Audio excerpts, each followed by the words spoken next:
The first thing that I'd like to do is to share this with all of you. Talking about budgets. And remember yesterday we said this is a rights sphere activity. This is the place where we actually make an agreement among ourselves about how we're going to spend the funds that are available to the school this year. And one of the things that this budgeting process requires is that we break our budget down into categories so that we can get an informed perspective over time. One of the sub-themes for every one of our conversations today is an old auditor's adage. You know, the auditor is the CPA firm who comes in and takes a look at things and makes sure that things are going properly.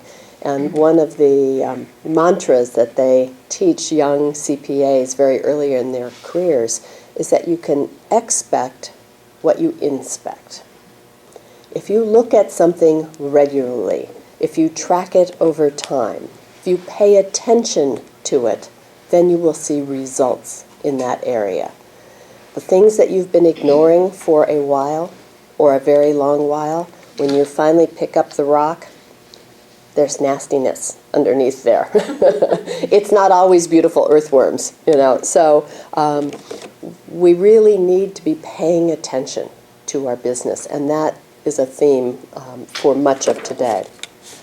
Now, this chart that I've given you on two sides, this is the accountant's version of a common kitchen tool, one of my favorite kitchen tools.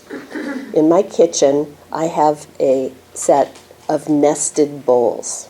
Do you all know what nested bowls are? Mm-hmm. Right? You know, so you have like your big Pyrex bowl and then a smaller one and a smaller one, you know, all the way down there, all these different sizes, and they fit together really neatly so they don't take up a whole lot of room in your all too small kitchen. In the accounting world, we can take that same approach.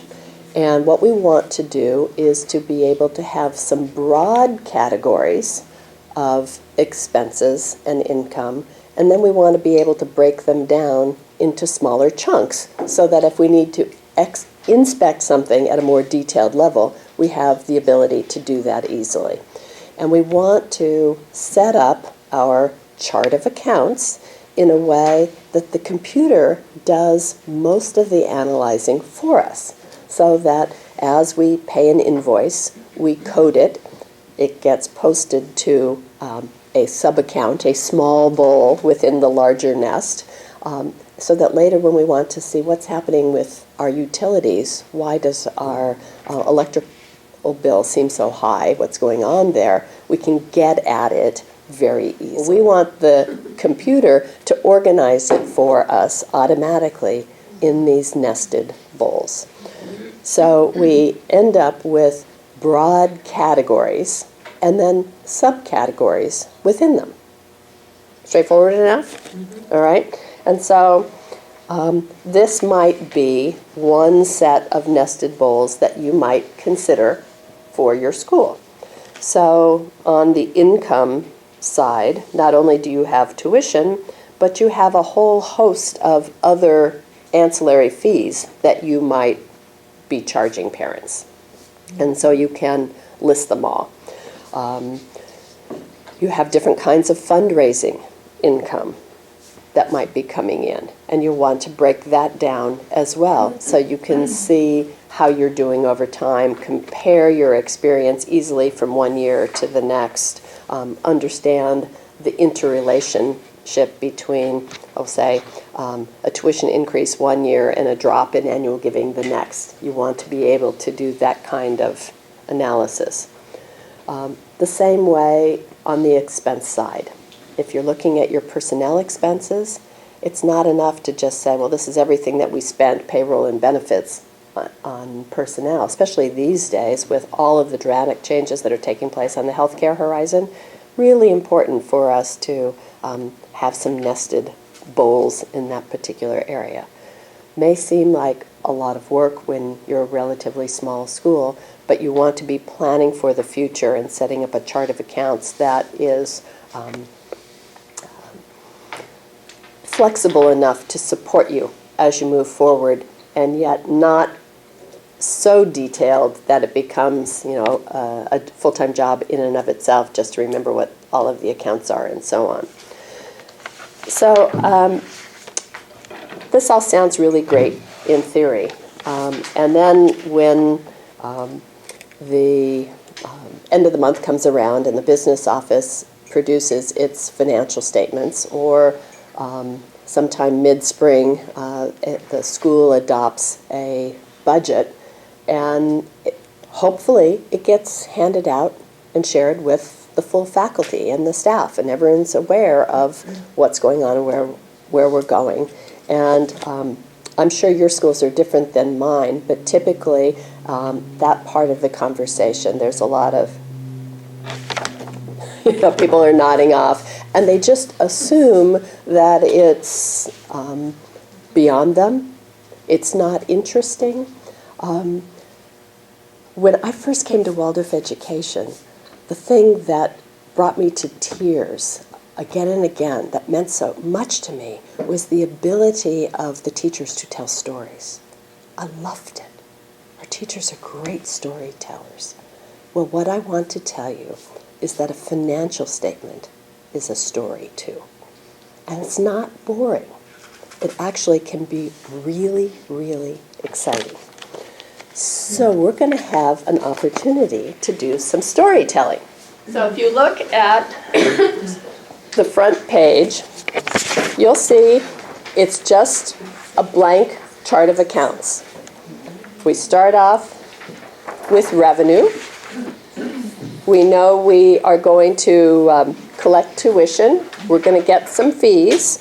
And if we refer back to this nested bowl, we know what all of the fees are in detail that are added up to just that single fee line.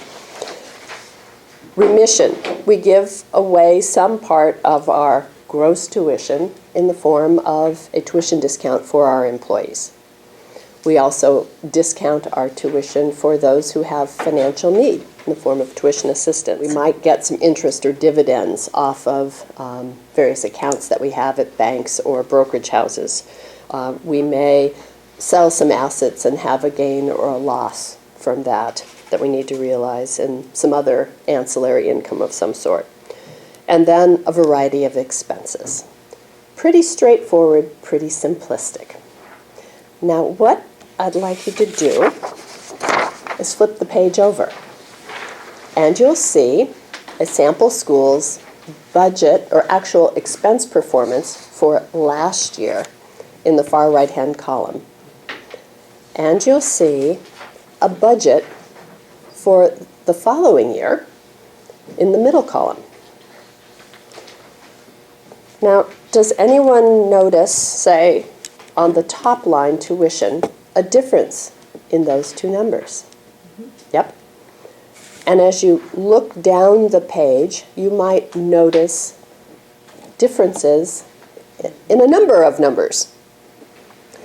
So the question is, can you look at the differences and then tell me a story about what's happened at the school that caused their plan to have such dramatically different numbers than what their experience was the prior year? We're going to take about 15 minutes to do a little storytelling.